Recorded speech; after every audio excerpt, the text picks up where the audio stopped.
Thank you all for being here. Our Ivy League economists, our political elite, our Wall Street oligarchs, and corporate plutocrats promote a specific globalization agenda. A globalization agenda that seeks to disable all nation-based laws and institutions from obstructing the growth of our global economy.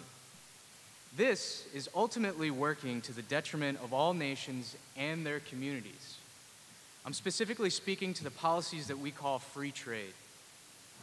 Free trade as we know it today has in part led to the outcome we see before us.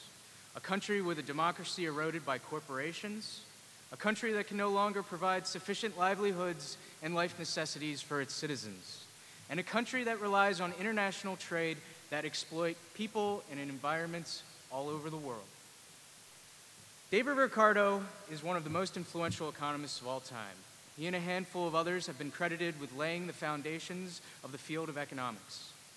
In 1812, Ricardo was living in a time when the global economy was a lot different than it is today.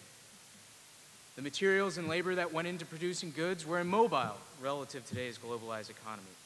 This unglobalized age was the worldview that Ricardo developed his economic theories around.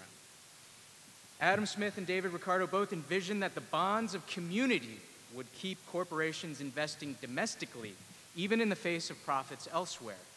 They also envisioned that those corporations would be kept in check and held accountable by the interests of the community. However, those that support the free trade globalization agenda use Ricardo's theories to support their vision. Ricardo's theory of comparative advantage has been the #1 economic argument for free trade for the last century. It proves that it's a win-win for all through international trade. I'm not here to question the logic of comparative advantage. I'm here to challenge whether the assumptions that are needed for this theory to be true actually exist in our current global economy. The reason why Ricardo's theory does not apply today is because of capital mobility. Now, we can think of capital mobility as the ability of transnational corporations to move production anywhere around the globe, namely through the movement of financial assets.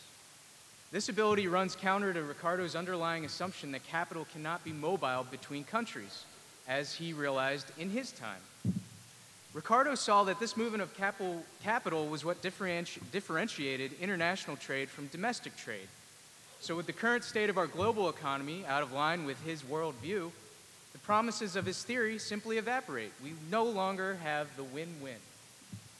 Transnational corporations are no longer kept in check by community. Transnational corporations of today have no loyalty to any country or community. What is the outcome of this? Free trade has allowed production to move freely around the world with little to no international governance. Transnational corporations compete for the world's cheapest labor and natural resources, a race to the bottom. This is often a race to exploit countries with lowest standards of living and weak governments. The standard of living in this country has not materialized from the magic of the market alone. It is the outcome of years of national debates, elections, strikes, lockouts, court decisions, and violent conflict. These social contracts that bring us our high standard of living do not exist in many countries. Therefore, corporations transfer production to those countries. As Stephanie explained earlier, wages and standards in our own country are competed down. Our industrial and agricultural base disappears. Unemployment rises. Wealth inequality grows. This pressure runs up against our social contracts, and we're forced to compromise the standard of living that we have fought for so long. So where do we go from here then? Instead of free trade as it is now, we need to strive for internationalization. Internationalization promotes diplomacy, treaties, alliances, the spread of knowledge and culture across borders all over the world. International trade that keeps domestic factors of production at home under the auspices of community. This is not what free trade is currently set up to be. International trade is not the problem. The ability for corporations to move production anywhere around the world unregulated is the problem. Internationalization, one, will lead to a more self-sufficient national economy that can provide jobs and necessities for its citizens.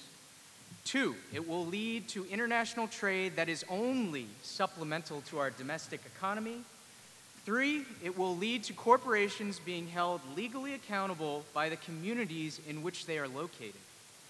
Protesters in New York and around the world have made it clear that we cannot have healthy communities without, as a community, being able to exercise control over our own economy. Thank you.